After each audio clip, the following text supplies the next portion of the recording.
Hello, and welcome. It's Margaret Seconded, and welcome to my channel again. And today we're going to be talking about the Flying Stars charts.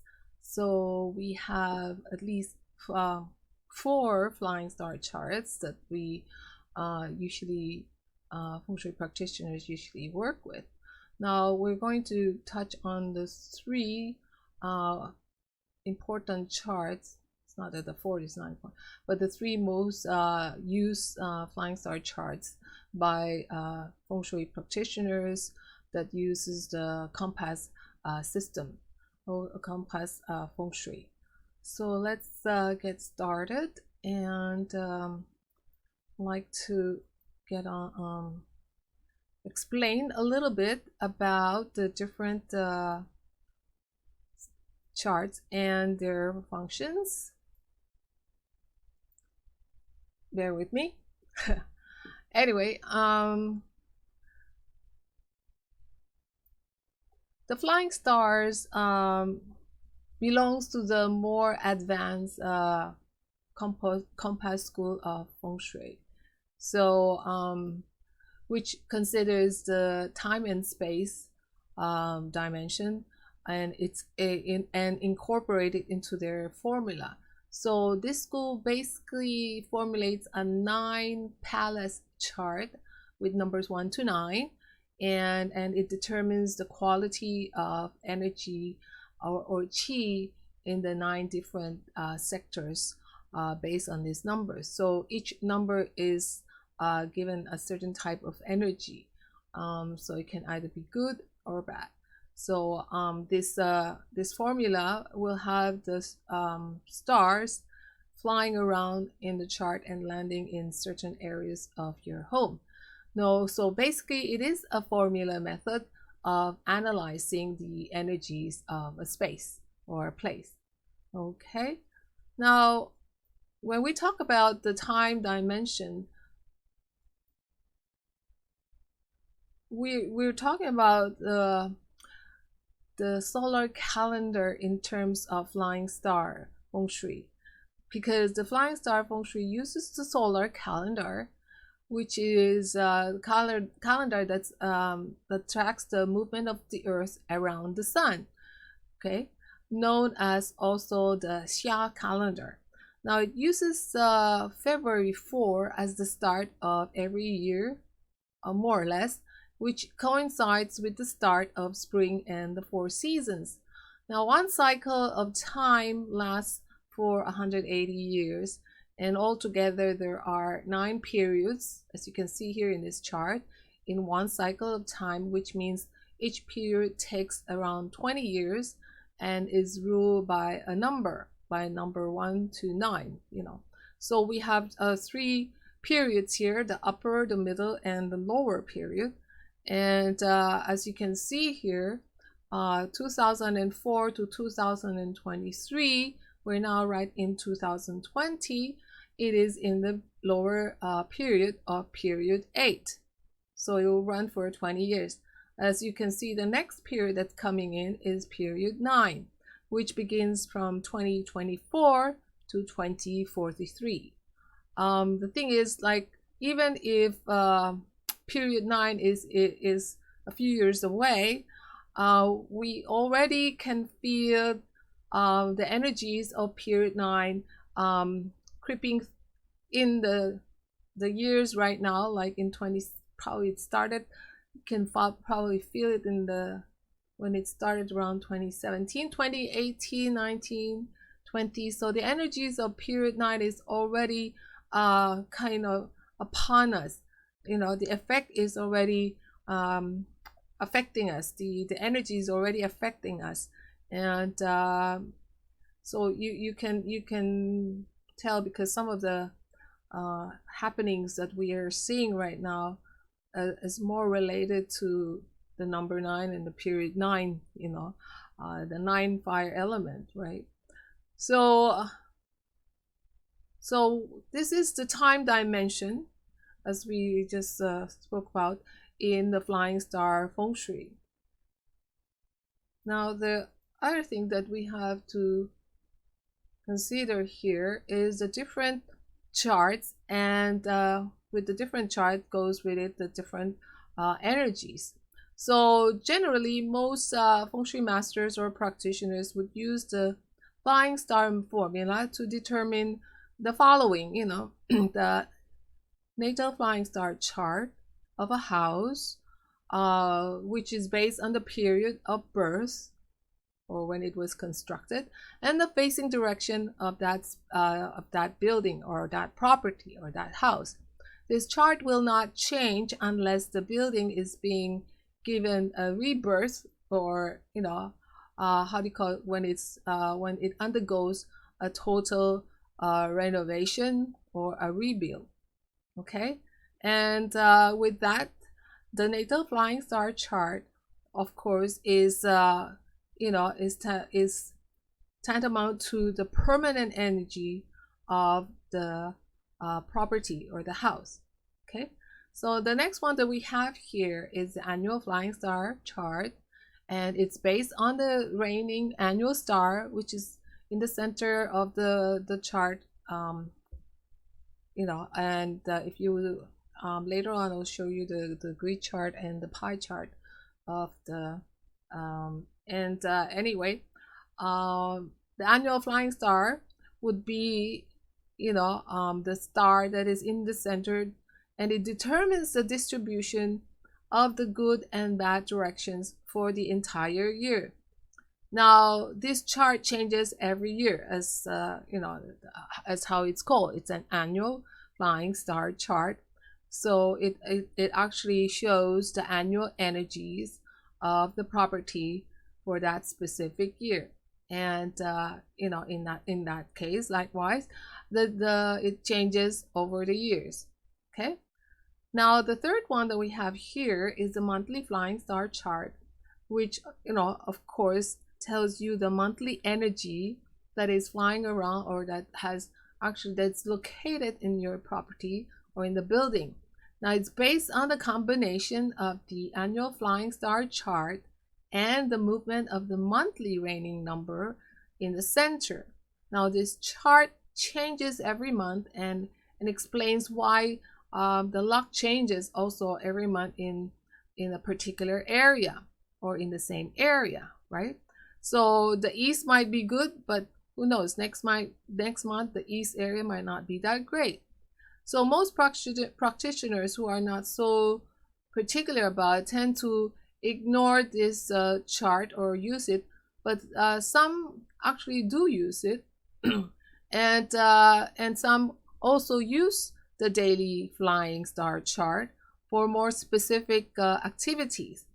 So all these flying stars chart has its main uses, like in terms of how each one is going to be used for a certain type of goal or activities, right? I did explain this a little bit in my other video, but that's basically what all these charts does. It shows you the energy for that certain time period. That's why it has the time dimension, and what you can do about it, knowing that that's the energy of that space and in that time. Okay, so the next one we have is here on this slide here. You can see two charts, and these are both natal charts of the same house. The natal chart on the left is a grid type of chart, and then the other one on the right is a pie chart. But as you can see here, if you look closely, all the numbers are similar. So both of them are actually the natal chart or the permanent energy chart of a house, of a Dui house, which is sitting west 1 and facing east 1. And it has the degrees there of 67.5 degrees to around 82.5. So this is the chart. Whether you like to do your chart in a grid style or in a pie style, it's really up to you, right? But here you can see that let's look at the left chart because it's highlighted. I can, now the left chart, you will see on the numbers. There's 3 numbers there, okay?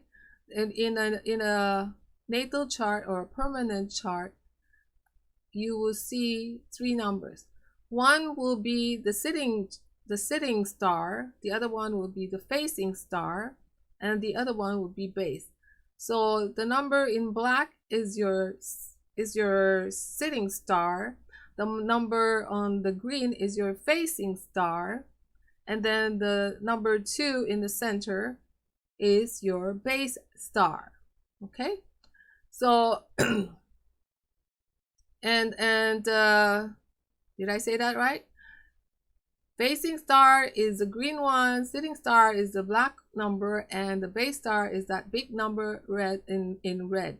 Okay, so the pie chart will also have these numbers. Okay, and depending on how you want to superimpose either a grid chart or a pie chart on your floor plan, it's really up to you. Okay, so here you see again the Dewey House chart. This is the permanent energy of that particular house, built in period 8. As you can see in the center, it has the number 8 in the center. This house was built in period 8, and it's actually facing east 1 and sitting west 1. Okay, so this is a chart, a permanent energy chart of a particular Dewey house facing west 1, facing east 1. Sitting west 1, facing east, built in period 8. Okay, now let's get to the annual chart. So this is a chart of this year, 2020. Okay, the annual Flying Star chart is like a secondary chart, but it is very important still, and definitely you cannot ignore it, because the annual energy or movement could actually benefit or could make or break the chi distribution of a natal chart. It could actually it actually affects the permanent energy of the property when it flies into these different sectors. So here you see the annual chart for 2020, and also the other thing that you have to notice here is in an annual chart you only see 1 number. Okay, in the permanent chart you see 3 numbers. In the annual chart you only see 1 number here. And for this year, the number 7 is in the center, and according to that, the other numbers will fly to the different location and sectors. So you will see the number 7 robbery star is in the center right now, and it does affect basically all the family members of the property. Now, another thing that you have to remember also here is the annual chart affects every houses that is there. Every houses. Okay, it doesn't matter if your house was built period 1, 2, 3, 4, 8, 9. No, the period 9 is not here yet. But doesn't matter which period your house was built. This annual chart will affect your house. It will affect your siblings' house. It will affect if your parents live in their own. It will also affect their house as well. Unlike the permanent chart, that permanent chart is actually the permanent chart of that specific property, and it doesn't affect your neighbor or anybody else. Like if you have your own permanent natal chart, that's your own natal chart, your house natal chart. It doesn't belong to your neighbor. The neighbor doesn't have the same natal chart as your house would have. Okay, so I hope that's clear. Anyway, let's get moving to the monthly Flying Star chart. And you will see here that we have the November 2020 monthly chart. Now, this chart will have 2 numbers. One, the yearly star or number, which is in the center of this grid that you can see here. Okay, and again, you can see the number 7 is right in the center of this chart. And then the monthly star would be the smaller number in the right. Okay, as you can see here, you can have a good star flying into a bad sector of your house and vice versa, right? So you can see here that let's say in the southwest, you can see that the southwest has the number 4, literary, scholarly star, education star, which is actually a good auspicious star. But then comes this November, the number 5, yellow star, which is not really a great star, flies into that space and that location. So it does affect the annual energy of that space. Okay, so instead of being totally good, it's not that great anymore, and it will affect, as the southwest is basically the area of the mothers or the female, you know, the eldest female, then it will, the energy of the number 5 will affect the female in that household. Okay, the mother, the maternal person in that household. Okay, so depending on which area the stars or the energies fly into, it will affect whatever is in the existing energy that's in there. So needless to say, if that the other energy of the permanent energy stays, will also affect it a little bit in terms of the permanent energy as well. Okay, now let's get on to the next thing that I have to share here with you is about the Qua number. I know I have a previous video, just the one before this, wherein I mentioned the Qua number, wherein I also explained a little bit more about the 8 mansions Feng Shui, or the 8 house Feng Shui, 8 houses Feng Shui. And it is also sometimes known as the East and West group theory. Now, each individual will have his or her own auspicious or favorable or unfavorable directions. Now, based on their personal Qua number, which is formulated by the 8 mansions Feng Shui. And it can be calculated. Your Qua number can be calculated based on your year of birth and the gender. So this is not this Qua number is not derived from the flying stars, but is derived from this other compass school, you know, and that is the the 8 mansions Feng Shui. And the 8 mansions Feng Shui does not, you know, incorporate the time dimension. Okay, so that is also the difference.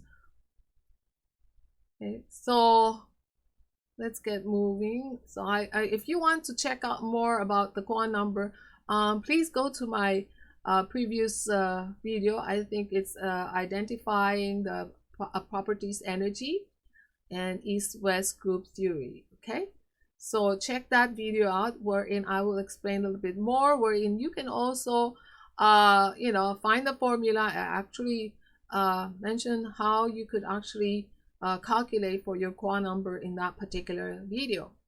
Okay, so let's get moving here. Anyway, so again, this is you can see here 2 charts. One of the natal, which is the permanent energies of the house, and the other one is the yearly, which is the annual chart, okay, which affects every house. Okay, now the left side, you will see the permanent chart of a Dui house, you know, that was built in period 8. Okay, constructed in period 8. As you can see here, if you're looking for in period 8, the good stars in period 8 would be 8 wands, 4 and 9, as you can see here. So you can see here that in the permanent chart or the natal chart, the 8 is in another area. Okay, the base number, which is the center number, are not that doesn't have as much energy. It really takes a long time for that base star's energy to kick in. But the two other stars here, the facing star and the sitting star, are the energies that you actually look at, depending on what your goals are. Okay, if your goals are more for health, you look at the sitting stars. But if what your goals are more concentrated on wealth, or having more success in income, then you look at the facing star. Okay, now the yearly chart here, as you can see, the number 8 is actually in the northwest sector, of this year. So any goals that you might want to do that is related to succeeding financially or whatever, using that sector, the northwest sector, would actually be beneficial. These are short-term goals that you want to achieve. For longer goals, of course, you usually use the permanent chart. I will go into that in another video if you guys are interested. But basically, that's the difference. As you can see, the difference just by looking at the two charts, that for one, there's 3 numbers in the permanent chart, whereas there's only 1 number in every grid in the annual chart. Okay, so I hope that you've got some information from this video. I hope that you will actually join me again on my next video, and I hope some of the confusion that you guys have with regards the different energies and what they are basically, and when to use it, of course, depending on your goals, whether they're more long-term or short-term. So hopefully you'll subscribe to my channel and join me again in my next video. And if check out my I'm coming soon with a new website, and hopefully it'll be up and running, hopefully, fingers crossed, before the year ends. And in it, of course, there'll be more stuff that you can check out. And again, I hope to see you again in my next video.